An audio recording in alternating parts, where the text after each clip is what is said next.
Alianza Sierra Madre, Asociación Civil, presenta La razón del derecho. Un espacio para la plática y el conocimiento de los derechos humanos y los derechos de los pueblos y comunidades indígenas.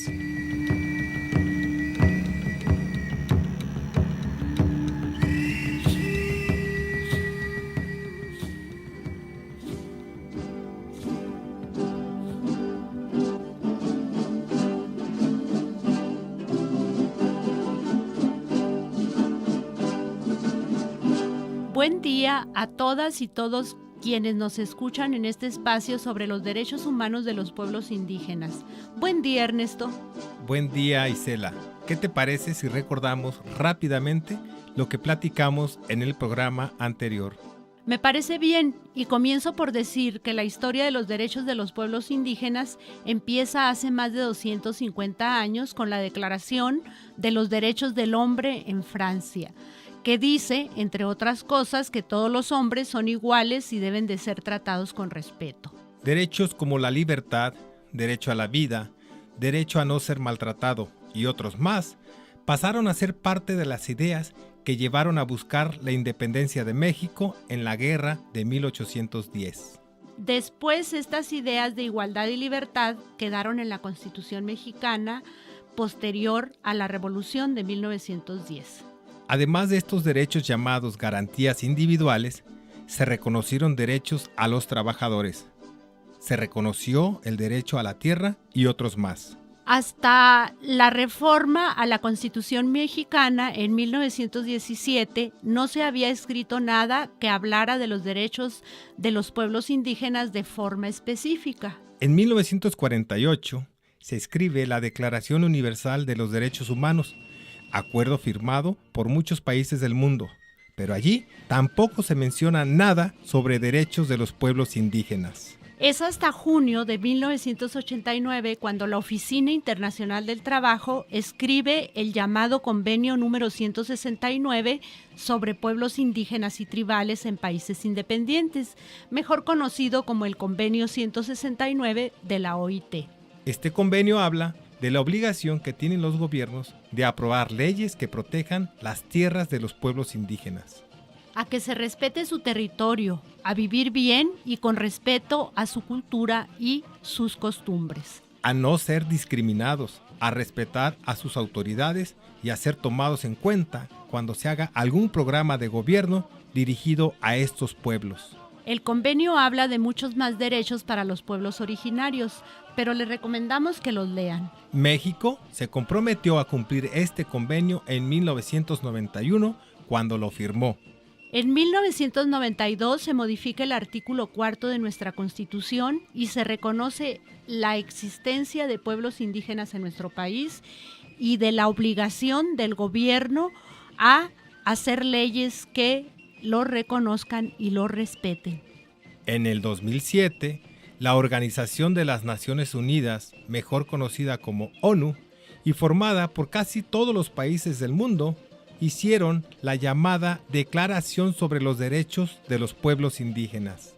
Pues llevamos cuando menos 20 años de firmar tratados y acuerdos internacionales para el reconocimiento y protección de los derechos de los pueblos originarios en el mundo. ¿Habrá cambiado su situación? ¿Se respetan sus derechos como personas y como pueblos?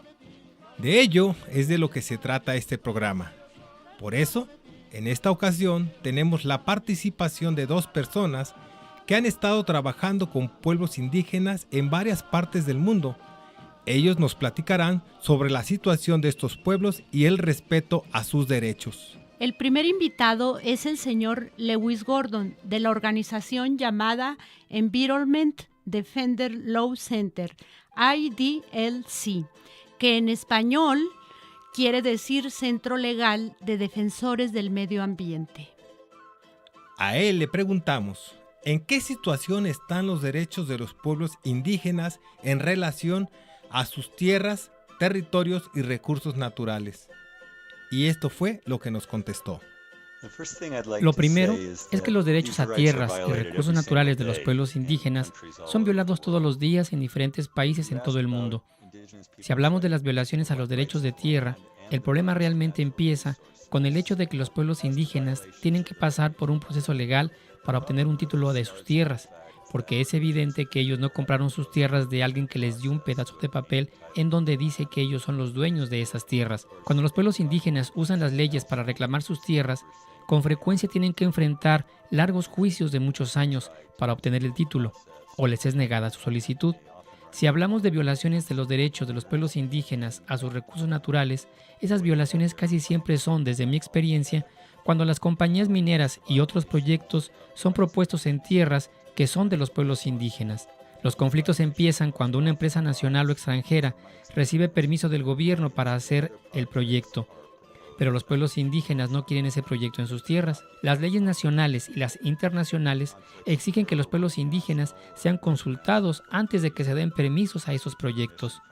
Pero cuando los pueblos indígenas son consultados y, por supuesto, se oponen a tales proyectos por los daños que van a causarles, las empresas y los gobiernos contestan en el sentido de que los pueblos indígenas no deben impedir el progreso. Dicen también que los pueblos indígenas no tienen derecho a oponerse a esos proyectos aunque sean realizados en sus tierras.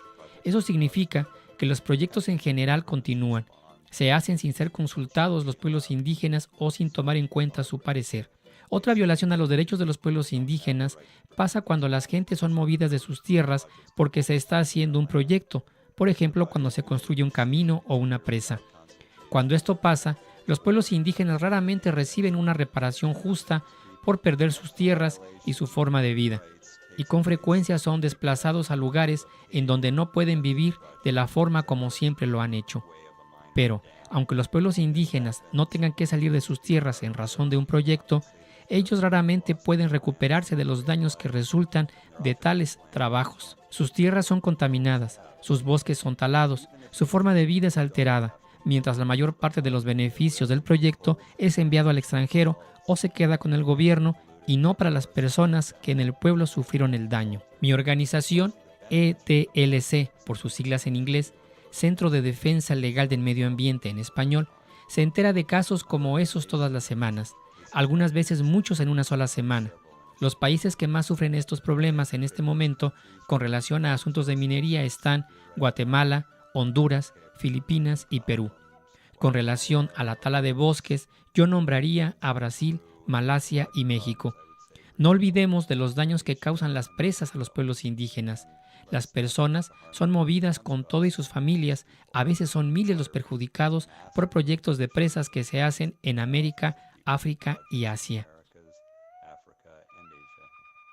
Pues como acabamos de escuchar, los derechos de los pueblos indígenas a sus territorios y recursos naturales no son reconocidos ni respetados por muchos gobiernos. Principalmente por los intereses de empresas extranjeras sobre los recursos de los pueblos indígenas que hay en su territorio. Empresas que son apoyadas por los gobiernos en contra de los intereses de estos pueblos. El Centro Legal de Defensores del Medio Ambiente, donde trabaja Lewis Gordon, se encuentra en el estado de Montana, en Estados Unidos. Lewis, de acuerdo a tu experiencia, ¿cuáles han sido los principales problemas para lograr el respeto de los derechos de los pueblos indígenas a sus territorios, tierras y recursos naturales? Lo primero que hay que dejar bien claro es que el derecho internacional de los derechos humanos exige que los gobiernos nacionales protejan los derechos de los pueblos indígenas. Así es en toda América, en donde el Sistema Interamericano de Derechos Humanos exige protección especial para los pueblos indígenas y pide a los gobiernos que protejan esos derechos. Incluye el derecho a la propiedad, a la cultura y a un ambiente sano. Las leyes de muchos países prevén el mismo tipo de protecciones, al menos en el papel. El problema no solo es una cuestión de leyes débiles que pueden ser mejoradas, más bien es un problema de debilidad de los gobiernos para asegurar que los derechos sean respetados. Por mi experiencia, los mayores violadores de las leyes son los gobiernos nacionales, pues hacen un mal trabajo para defender los derechos de los pueblos indígenas. son los menos interesados en proteger estos derechos y más interesados en obtener las ganancias de los impuestos y otros beneficios que obtienen con proyectos de desarrollo basados en recursos naturales que están siendo llevados a cabo por empresas multinacionales en tierras de los pueblos indígenas. La corrupción, por supuesto, tiene que ver con eso. Pero las Cortes Nacionales también han fallado en proteger los derechos de los pueblos indígenas, perjudicando lo que dicen las leyes. Por varias razones es difícil para los pueblos indígenas defender sus derechos en los sistemas jurídicos locales. En general, no tienen abogados y con frecuencia no tienen dinero para contratar a uno. Los procesos legales son muy lentos. Los jueces son con frecuencia corruptos o ignoran la ley y toman el lado del gobierno y de las empresas. Y en los casos en los que las cortes dan sentencias favorables a los pueblos indígenas, los gobiernos dejan de vigilar para que se respeten las decisiones del juez. Las empresas, especialmente las multinacionales o extranjeras, comparten mucho de culpa, porque ellas están más interesadas en aumentar sus ganancias que en escuchar la opinión de los pueblos indígenas, los que en el mayor de los casos no quieren que los proyectos se hagan en sus tierras. Las empresas tampoco están interesadas en compartir equitativamente los beneficios económicos de los proyectos, menos aún con los pueblos indígenas que fueron afectados y sufrieron la mayor parte de los daños. Y como los gobiernos no exigen a las empresas, éstas se ven con la libertad de contaminar las tierras y después abandonarlas, sabiendo que no van a tener ellas mismas que limpiarlas más tarde. Esto está mal, porque esas empresas no hacen ese tipo de trabajos en su país, por los daños que hacen al medio ambiente. Por eso lo hacen fuera y así aumentar sus ganancias. En las tierras de los pueblos indígenas o países en desarrollo, los gobiernos se los permiten. Hago un llamado a los pueblos indígenas para que no esperen hasta que surjan conflictos sobre los usos de sus tierras para hacer algo en el sentido de reclamar el título de sus tierras, porque una vez que un proyecto es propuesto, lleva mucho tiempo y es mucho más difícil que el gobierno dé el reconocimiento de derechos a las tierras que van a ser usadas en el proyecto. El consejo que da es muy importante y hay que retomarlo. Lewis Gordon recomienda a los pueblos indígenas a contar con los papeles que demuestren la propiedad que los pueblos originarios tienen sobre sus tierras, así que soliciten información para poder contar con estos papeles. Tener los papeles de sus tierras les permitirá defenderlas de cualquier interés de personas o grupos de fuera que quieran beneficiarse con lo que hay dentro de ellas. Nomás recordemos los problemas que tienen en el ejido de San Alonso o en Mogótabo, los dos del municipio de Urique, en Chihuahua, por los intereses que tienen las empresas en aprovechar estos lugares para beneficiarse del turismo. O los problemas que tienen en el ejido Huizopa, municipio de Madera, también en Chihuahua, con la minera Minefinders, una empresa canadiense. Pues esta empresa, según dicen los ejidatarios, pretende pagarles muy poquito dinero para sacar el mineral y llevarse la mayor parte de las ganancias. Eso sin contar con la contaminación que les van a dejar en sus tierras y aguas. ¿Y los gobiernos federal y del estado qué hacen para proteger a los ejidatarios y al medio ambiente? No lo sabemos. Son muchos los problemas como estos que se están dando en el estado de Chihuahua. Aunque los problemas son muchos en México y el mundo, los pueblos indígenas están luchando por la defensa legal de sus territorios y tierras, algunas veces con ayudas de organizaciones como la de Lewis Gordon. De esto nos platicó Lewis Gordon cuando le preguntamos cómo ayuda su organización para el respeto de los derechos de los pueblos indígenas. El Centro de Defensa Legal del Medio Ambiente, mi organización, ayuda a los pueblos indígenas por medio de la asistencia jurídica gratuita prestada por abogados americanos y europeos de grandes despachos de abogados. Esa ayuda puede ser prestada de diferentes formas. En cada uno de los casos, intentamos dar a conocer los problemas para que el gobierno nacional o la empresa se den cuenta de que las violaciones a los derechos de los pueblos indígenas no van a pasar desconocidas por la comunidad mundial.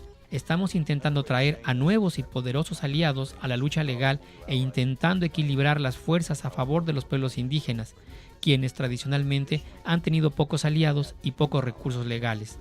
Los que escuchan esta entrevista pueden encontrar información así como ejemplos de cómo trabajamos en la página internet www.edlc.org,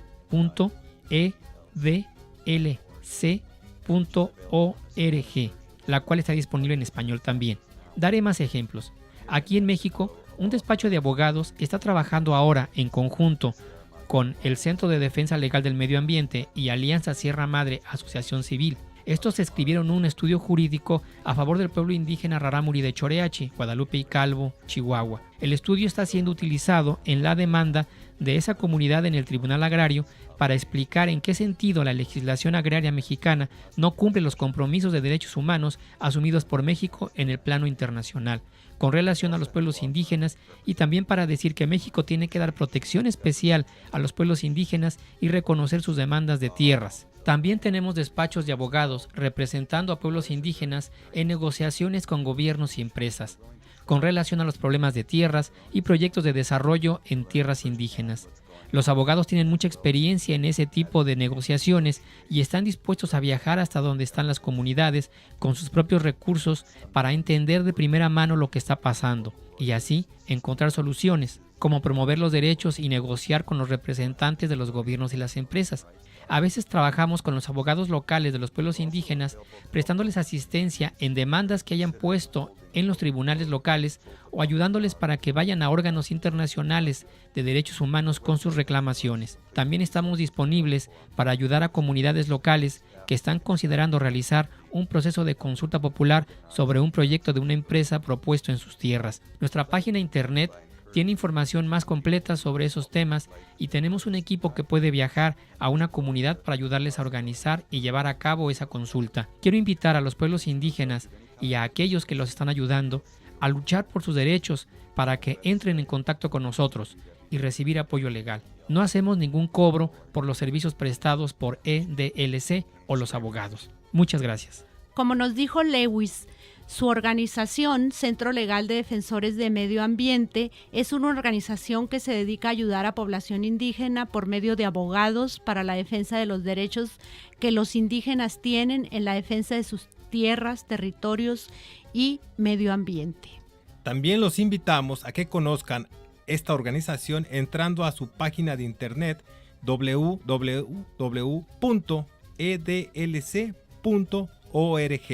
Sigamos conociendo más sobre la situación de los derechos de los pueblos originarios en América. Ahora escucharemos a la abogada Fernanda Benzón, quien ha trabajado con pueblos indígenas de Brasil y otras partes del mundo, y nos platica sobre algunos de los problemas que pueblos indígenas tienen en América. Fernanda, ¿qué es lo que piden los pueblos indígenas en América?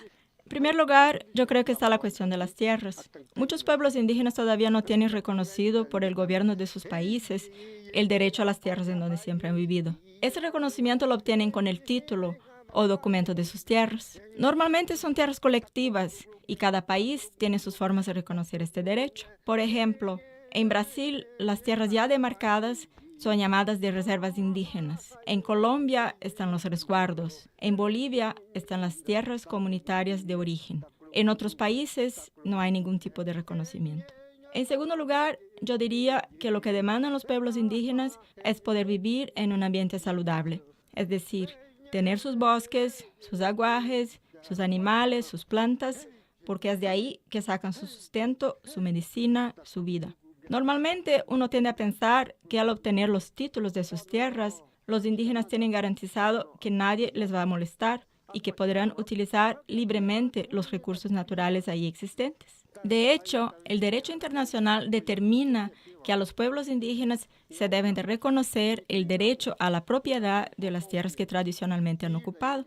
Deben de tener también el derecho preferente de usar y gozar de los recursos naturales de esas tierras.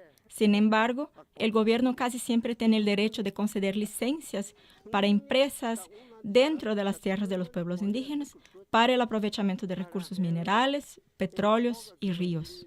Por tal motivo, es tan difícil la situación de los pueblos indígenas. Han sido concedidas autorizaciones para empresas mineras, para la exploración de petróleo, extracción de madera y construcción de presas en tierras de propiedad u ocupadas por los pueblos indígenas. Hay muchísimos ejemplos de eso y de los daños que esos emprendimientos han causado. Lo que dice el derecho internacional es que antes que un proyecto de este tipo pueda empezar, los pueblos indígenas tienen el derecho de ser informados sobre el proyecto en un lenguaje en que puedan entender. También tienen el derecho de manifestarse sobre el proyecto, si lo quieren o no, y eso debe de ser tomado en cuenta en el momento de la decisión sobre seguir o no con el proyecto. Entonces, para concluir, desde mi punto de vista, las principales demandas de los pueblos indígenas en las Américas han sido, en primer lugar, la demanda por el reconocimiento del derecho a las tierras que siempre han ocupado. En segundo lugar, es la demanda al acceso preferente a los recursos naturales de las tierras que ocupan. Tercero, sería la demanda de que no se autorizaran proyectos de minería, prospección de petróleo, represas y tala en las tierras indígenas, o al menos que su opinión fuera tomada en cuenta cuando esos proyectos son propuestos. La demanda sería en el sentido de que si los indígenas dicen no a un proyecto, ese no se pueda llevar a cabo. Como escucharon, nos habla nuevamente de los derechos que los pueblos indígenas tienen a ser informados sobre algún proyecto, el derecho que tienen a sus tierras. Los pueblos piden que se reconozca el derecho a sus territorios y tierras que siempre han ocupado. Piden que no se den permisos para poner minas, talar el bosque o cualquier otro proyecto sin su autorización. Le pedimos a Fernanda que nos dijera algunos ejemplos sobre los problemas que los pueblos indígenas de América tienen, y esto fue lo que nos dice. En Brasil, en los años 70 y 80 se cometieron muchos abusos con la construcción de represas y carreteras en tierras indígenas, forzando desplazamientos, causando enfermedades y daños ambientales. Desde que se aprobó la Constitución de 1988, que protege a los derechos de los pueblos indígenas, se han cometido menos abusos. Las tierras indígenas en Brasil pasan por un proceso que se llama demarcación, en donde se reconocen sus límites. Las tierras se quedan como propiedad del gobierno, pero los pueblos indígenas tienen el derecho de usarlas permanentemente. Autorizaciones para tala de bosques en áreas indígenas no son concedidas, pero hay tala ilegal. Para que se pueda autorizar alguna actividad en tierras indígenas, como la construcción de una represa o actividades mineras, debe de haber una autorización del Congreso Nacional. Además de eso, es solicitado un estudio de los impactos ambientales y los pueblos indígenas deben de ser consultados. Por ejemplo, Brasil decidió construir una represa en el estado de Pará, la represa de Belo Monte, que afecta a los pueblos indígenas del Xingu. El proceso de construcción de la represa fue suspendido por la Justicia Federal porque no se había consultado con los pueblos indígenas antes de que se empezara la construcción. Sin embargo, Brasil parece no haber aprendido la lección, toda vez que está por empezar la construcción de otras 2 represas enormes en el río Madeira, en el estado de Rondônia, afectando a pueblos indígenas y poblaciones ribereñas de Brasil y de Bolivia. Este proyecto va a generar muchos daños ambientales y sociales. Desde que se anunció el proyecto, la deforestación ha aumentado en un 600%. También se espera una migración de más de 100,000 personas para la región, aumentando la inseguridad y la malaria. Este proyecto va a inundar tierras de pueblos de Bolivia, pero Brasil no les está haciendo caso. No ha consultado con los pueblos de Bolivia y tampoco ha incluido a los impactos en Bolivia en los estudios de impacto del proyecto. Una buena noticia es que el Supremo Tribunal Federal acaba de decidir a favor de los pueblos indígenas del estado de Roraima.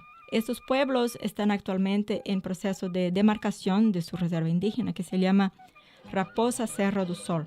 Ocurre que dentro de la reserva viven personas no indígenas que tienen grandes plantaciones de arroz. El tribunal decidió que la reserva es solo para los indígenas y que los plantadores de arroz tienen que retirarse de ahí. En Colombia, la situación de las tierras debería de ser más estable, toda vez que están los resguardos.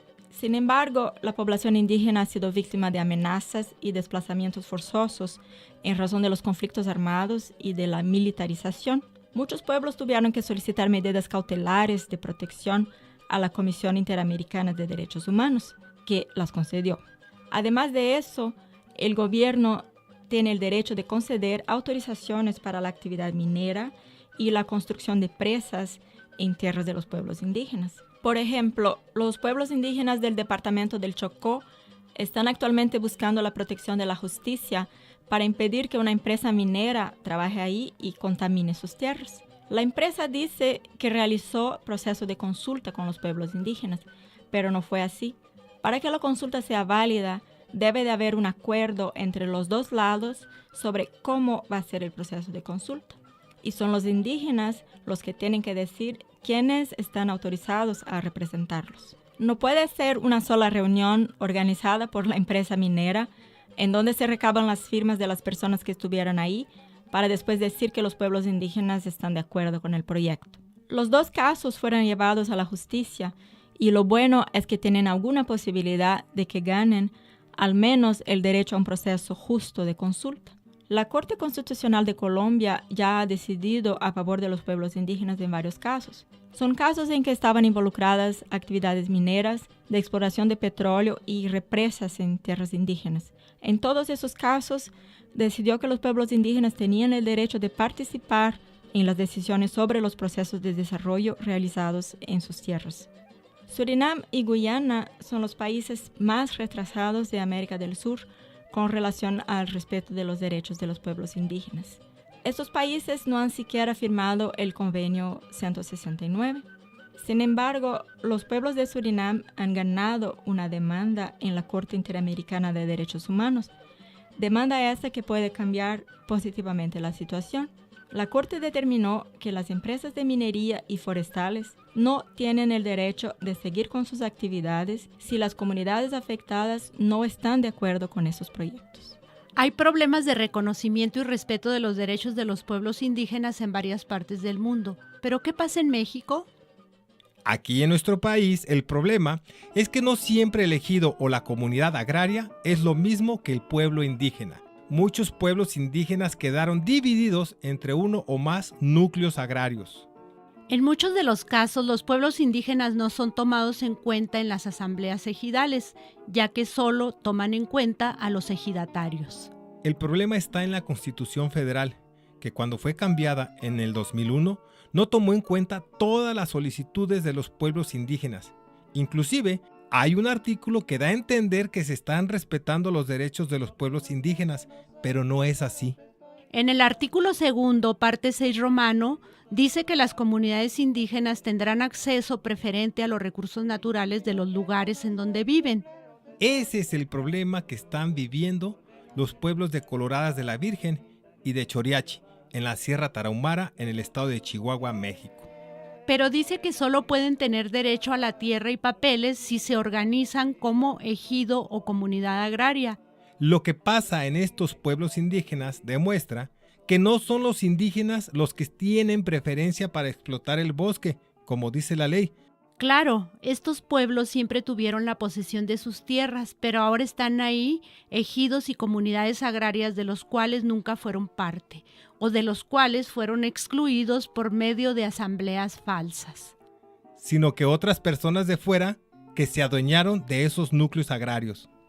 El derecho protege a esos pueblos porque la misma ley forestal dice que no se pueden otorgar permisos forestales en áreas donde hay conflictos sobre las tierras. Pero en estos casos, por algún motivo que no sabemos cuál es, la Semarnat dio esos permisos de corte de árboles en las tierras de estos pueblos rarámuri.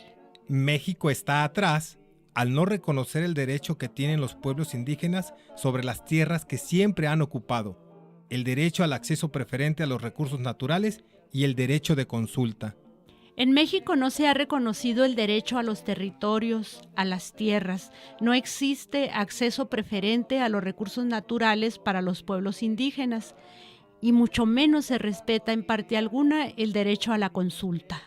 Hay mucho más que platicar sobre el tema de los pueblos indígenas en el mundo, pero el tiempo de este espacio se nos termina. Les invitamos a escuchar el siguiente programa en que los invitados nos hablarán sobre los convenios y tratados internacionales y cómo estos se relacionan con las leyes de nuestro país a favor de los derechos humanos de los pueblos indígenas. Estuvimos con ustedes en esta plática Ernesto Palencia, Isela González y en los controles técnicos Víctor Martínez. Los tres somos parte del equipo Alianza Sierra Madre Asociación Civil. Hasta el próximo programa.